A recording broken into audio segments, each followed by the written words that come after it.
새로운 걸 배워서 이직하거나 몸값을 올리고 싶은데 학원비가 부담돼서 망설이고 계신가요? 퇴근하고 뭐라도 배우고 싶은데 수백만 원짜리 수강료 앞에서 결국 포기한 적 있으시죠? 그렇다면 국가가 훈련비를 대신 내주는 이 카드를 아직도 안 쓰고 계신 거예요.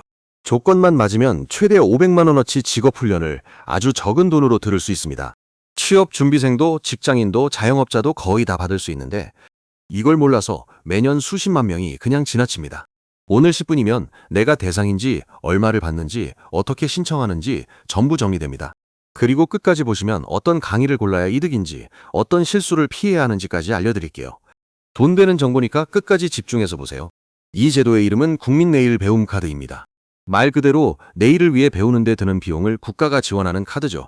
예전에는 실업자용, 재직자용이 따로 있었는데 지금은 하나로 합쳐져서 대부분의 국민이 같은 카드를 씁니다. 한번 발급받으면 무려 5년 동안 사용할 수 있습니다. 그 5년 안에서 여러 개의 훈련 과정을 골라 들을 수 있어요. 예를 들어 볼까요? 회사를 다니던 김 씨는 이 카드로 데이터 분석을 배웠습니다. 퇴근 후 온라인 과정으로 몇 달을 투자했고 결국 더 좋은 조건으로 이직했죠. 들인 돈은 원래 수강료의 아주 일부뿐이었습니다. 이런 일이 카드 하나로 실제로 일어납니다. 그럼 이 카드는 누가 받을 수 있을까요? 핵심은 일하는 사람이든 아니든 거의 다 된다는 겁니다. 지금 일자리를 찾고 있는 실업자도 되고 회사를 다니는 재직자도 됩니다. 혼자 가게나 사업을 하는 자영업자도 신청할 수 있어요. 특수 고용직이나 프리랜서, 이른바 엔잡러도 대부분 대상입니다. 경력이 끊겼다가 다시 일을 준비하는 분도 물론 됩니다. 즉 대부분의 국민이 대상이라고 보시면 됩니다. 물론 예외도 있습니다. 공무원이나 사립학교 교직원은 제외되고요. 만 75세 이상인 분, 그리고 임금이 아주 높은 대기업 재직자 같은 일부는 대상에서 빠집니다. 또 이미 다른 정부 지원으로 같은 훈련을 받고 있다면 중복은 안 됩니다. 내가 애매하다면 고용24에서 발급 가능 여부를 바로 확인할 수 있습니다. 내 상황을 입력하면 대상인지 아닌지 몇 분 만에 알 수 있어요. 그럼 가장 궁금한 얼마를 지원받는지 볼까요? 기본 지원 한도는 300만 원입니다. 그리고 소득이 낮거나 취약계층 등 조건을 충족하면 최대 500만 원까지 한도가 늘어납니다. 여기서 오해하면 안 되는 게 있어요. 500만 원은 누구나 기본으로 주는 돈이 아닙니다. 기본 300만 원에 추가 지원이 붙었을 때 도달하는 최대치예요. 또 하나, 이 금액은 통장에 현금으로 꽂히는 게 아닙니다. 훈련비, 즉 수강료를 결제할 때 쓰는 돈이에요. 카드 안에 훈련비 한도가 들어있다고 생각하시면 쉽습니다. 그리고 이 한도 안에서 여러 과정을 나눠서 들을 수 있습니다. 한 번에 다 쓸 필요가 없다는 거죠. 올해는 자격증 과정, 내년엔 디지털 과정, 이렇게 나눠 쓸 수 있어요. 여기서 또 중요한 게 자부담, 즉 본인 부담입니다. 훈련비 전액을 국가가 다 내주는 건 아니에요. 과정에 따라 본인이 일정 비율을 부담합니다. 예를 들어 200만 원짜리 과정의 자부담이 20%라면 국가가 160만 원을 지원하고 나는 40만 원만 내는 식이죠. 일반 직업훈련은 보통 훈련비의 상당 부분을 국가가 지원하고 디지털 기초 과정 같은 경우는 최대 90%까지 지원돼서 본인은 아주 적은 금액만 내면 됩니다. 특히 취약계층이라면 이 자부담마저 면제되거나 크게 줄어듭니다. 이 자부담에는 이유가 있습니다. 본인 돈이 조금이라도 들어가야 끝까지 성실하게 듣기 때문이죠. 그럼 대체 어떤 걸 배울 수 있을까요? 생각보다 종류가 정말 많습니다. 회계, 요리, 제빵 같은 실무 자격증 과정부터 미용, 네일, 바리스타, 반려동물 같은 기술 과정, 지게차나 굴착기 같은 현장 자격 과정도 있습니다. 컴퓨터 활용 능력, 포토샵, 사무자동화 같은 실무 과정도 인기고요. 간호조무사나 사회복지 같은 자격이 필요한 분야도 준비할 수 있어요. 어학이나 해외 취업 준비 과정도 있습니다. 그리고 요즘 가장 인기 있는 코딩, 데이터, 디자인 같은 디지털 과정까지 있어요. 한마디로 웬만한 배움은 거의 다 들어있다고 보시면 됩니다. 그 중에서도 요즘 가장 뜨거운 건 디지털 분야입니다. K-디지털 트레이닝, 줄여서 KDT라고 부르는 과정이 대표적인데요. 인공지능, 빅데이터, 클라우드 같은 실무를 몇 달 동안 집중적으로 배웁니다. 보통 몇 달짜리 부트캠프 형태라 짧고 굵게 실력을 끌어올릴 수 있어요. 수료 후 취업 연계까지 도와주는 과정도 많습니다. 원래 KDT는 자부담이 거의 없었는데 2026년부터는 최대 10% 정도의 자부담이 생겼습니다. 그래도 수백만 원짜리 부트캠프를 몇십만 원 수준으로 듣는 셈이죠. 디지털이 처음이라면 K-디지털 기초 과정부터 시작해도 좋습니다. 기초 과정은 자부담이 특히 낮아서 부담 없이 발을 들일 수 있어요. 여기에 더해 훈련만 받는 게 아닙니다.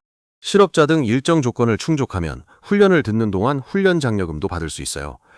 교통비나 식비에 보태라고 매달 일정 금액을 지원하는 겁니다. 즉 배우면서 약간의 생활비까지 챙길 수 있는 거죠. 단, 이 장려금은 출석률을 잘 지켜야 나옵니다. 빠지지 않고 성실하게 나와야 매달 지급됩니다. 2026년에는 이 장려금도 인상됐습니다. 실업급여를 받는 중이라도 조건에 맞으면 훈련을 병행할 수 있습니다. 오히려 구직활동으로 인정받는 경우도 있으니 잘 활용하면 좋아요. 자, 그럼 신청은 어떻게 할까요? 가장 쉬운 방법은 고용24 홈페이지입니다. 먼저 고용24에 접속해서 국민내일 배움카드 발급을 신청합니다. 이때 간단한 직업 상담이나 온라인 기초교육 절차가 있을 수 있어요. 이 절차는 어렵지 않으니 안내대로 따라가면 됩니다. 카드가 발급되면 이제 훈련 과정을 검색할 차례입니다. 직업훈련 포털인 HRD넷에서 원하는 분야를 찾아보면 됩니다. 지역, 분야, 온라인 여부까지 골라서 검색할 수 있어요. 과정마다 자부담금과 훈련 기간, 취업률이 표시되니 꼭 비교해보세요. 마음에 드는 과정을 고른 뒤 수강 신청을 하면 끝입니다. 온라인이 어렵다면 거주지 고용센터에 방문해서 도움받아도 됩니다. 발급까지 보통 며칠이 걸리니 여유를 두고 신청하세요. 그럼 어떤 과정을 골라야 이득일까요? 첫째, 자부담이 낮으면서 취업이나 소득으로 이어지는 과정이 좋습니다. 그냥 취미가 아니라 결과가 남는 과정을 고르라는 거예요. 둘째, 자격증이나 포트폴리오가 남는 과정이 유리합니다. 배운 게 눈에 보이는 증거로 남아야 나중에 써먹을 수 있으니까요. 셋째, 내가 끝까지 출석할 수 있는 현실적인 일정의 과정을 고르세요. 의욕만 앞서서 무리한 일정을 잡으면 중간에 포기하기 쉽습니다. 인기 강의는 조기 마감되니 미리 검색해서 찜해두는 게 좋습니다. 후기와 취업률을 함께 보면 실패 확률을 크게 줄일 수 있어요. 여기서 사람들이 자주 묻는 질문 몇 가지만 짚고 갈게요. 먼저, 바쁜 직장인도 시간이 될까요? 요즘은 야간반과 주말반, 그리고 온라인 원격 과정이 많아서 퇴근 후에도 충분히 들을 수 있습니다. 둘째, 자격증 시험 응시료도 지원되나요? 훈련비는 지원되지만 자격증 시험 응시료는 보통 본인 부담이라는 점은 기억해두세요. 셋째, 한도를 다 쓰면 어떻게 되나요? 5년 동안 정해진 한도 안에서 쓰는 구조라 한도를 다 쓰면 그 계좌로는 더 지원받기 어렵습니다. 그래서 처음부터 정말 필요한 과정에 계획적으로 쓰는 게 좋아요. 넷째, 중장년은 이미 늦은 게 아닐까요? 전혀 그렇지 않습니다. 오히려 신중년을 위한 과정이 따로 마련돼 있어서 인생 이모작을 준비하기에 좋습니다. 이렇게 나이와 상황에 맞는 길이 거의 다 열려 있습니다. 이제 반드시 알아야 할 주의사항입니다. 이 부분을 놓치면 지원금을 오히려 토해낼 수도 있으니 집중하세요. 훈련은 신청만 한다고 끝이 아니라 출석을 잘해야 합니다. 보통 출석률 80% 이상을 채워야 지원이 유지됩니다. 중간에 그만두거나 출석이 부족하면 지원이 끊기거나 이미 나간 비용을 다시 물어내야 할 수도 있어요. 그러니 처음부터 끝까지 들을 수 있는 과정을 신중하게 고르는 게 중요합니다. 또 훈련 목적이 아닌 단순 취미로만 반복 수강하면 제한될 수 있습니다. 카드는 어디까지나 취업과 역량 개발을 위한 제도라는 걸 기억하세요. 2026년에는 몇 가지가 달라졌습니다. 먼저 인공지능 분야를 위한 AI 캠퍼스가 새로 생겼습니다. 이 과정은 자부담이 면제되어 부담 없이 인공지능을 배울 수 있어요. 앞서 말한 KDT에는 소액이지만 자부담이 새로 도입됐고요. 훈련을 듣는 동안 받는 장려금은 반대로 인상됐습니다. 전체적으로 디지털과 인공지능 쪽 지원이 더 두터워진 셈입니다. 그럼 이 카드는 특히 누구에게 좋을까요? 이직이나 커리어 전환을 준비하는 직장인, 출산이나 육아로 경력이 끊겼다가 다시 일하려는 분, 새로운 기술로 취업을 노리는 청년, 그리고 사업에 필요한 역량을 키우려는 자영업자에게 아주 유용합니다. 은퇴 후 제2의 인생을 준비하는 중장년층에게도 좋습니다.